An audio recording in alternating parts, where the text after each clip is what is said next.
Depuis quelques mois, j'ai choisi d'arrêter de suivre les infos. Marre de toutes ces crises, marre de la crise, marre des assassinats de flics, marre des assassinats de noirs par les flics, marre des attentats, marre de tous ces événements auxquels on apporte de l'importance, auxquels on donne du poids, inconsciemment parfois, en parlant constamment.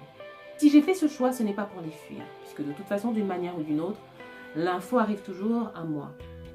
Ce n'est pas pour faire la politique de l'autruche et me cacher la tête dans le sable et faire comme si ces événements n'ont jamais eu lieu. Ce n'est pas pour me convaincre que cela n'existe pas. Je ne veux pas ne penser qu'au pire de ce que l'homme peut apporter au monde. Je préfère concentrer mon attention sur ce que l'homme a de meilleur à donner. Le fait de ressasser ces événements ne les fera pas disparaître. Le fait d'en parler constamment ne ramènera pas les victimes à la vie. Le fait d'éprouver de la colère ou de la haine contre ces barbares ne les rendra pas moins barbares. Cela ne les empêchera pas non plus d'agir à l'avenir. Mais alors que faire? Est-ce qu'il faut rester là, ne rien faire? Est-ce qu'il faut rester spectateur et regarder et en parler et entretenir nos conversations quotidiennes de ces événements? Est-ce qu'il faut se complaire dans la situation, se morfondre, et pleurer sur son sort, sur notre sort? Sommes-nous vraiment impuissants face à toute cette violence, face à ces malades, face à toute cette haine? J'ai envie de croire que non. La violence à laquelle nous assistons aujourd'hui, est-ce qu'elle date d'aujourd'hui? Y a-t-il plus de violence aujourd'hui qu'hier? Où sont ces nouvelles technologies qui nous permettent de diffuser beaucoup plus facilement et plus rapidement ces infos, qui du coup se propagent telle une traînée de poudre toxique, beaucoup plus toxique que l'anthrax? Autant de questions qui m'ont mené à cette prise d'opposition. Je ne veux plus regarder les infos à la télé. Parce que je ne veux pas participer à la propagation de ces ondes négatives.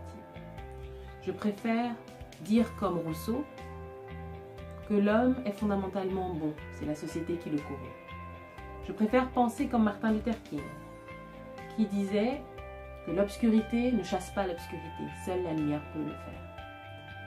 La haine ne chasse pas la haine, seul l'amour peut faire cela.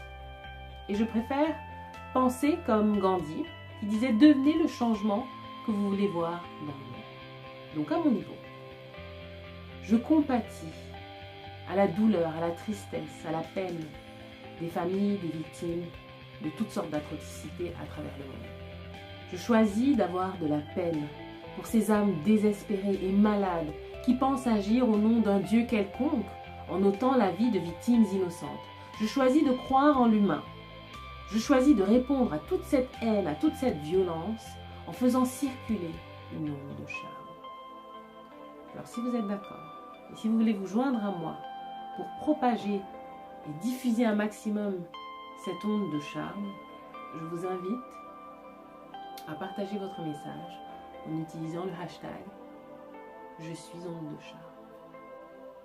C'est ma contribution à un peu plus de paix dans ce monde turbulent.